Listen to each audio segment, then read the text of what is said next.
Серебряная статуэтка для голливудского актера Леонардо Ди Каприо от якутских поклонников готова. Напомним, сбор драгоценных металлов на создание аналога известной статуэтки кинопремии «Оскар» стартовал месяц назад.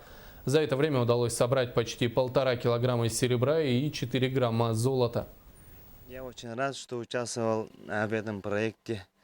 И вот саму статуэтку изготовил Николай Черчесов. Мастер-модель слепил своими руками. Очень хорошая работа в национальном стиле. А потом вот эту статуэтку дальше отлили Прокофьев и Манжурьев. А потом я сделал шлифовку и всю финишную обработку, и полировку, и монтаж вот этой статуэтки на постамент. Теперь организаторы проекта «Оскар для Лео» ждут ответа от фонда Леонардо Ди Каприо, чтобы передать статуэтку.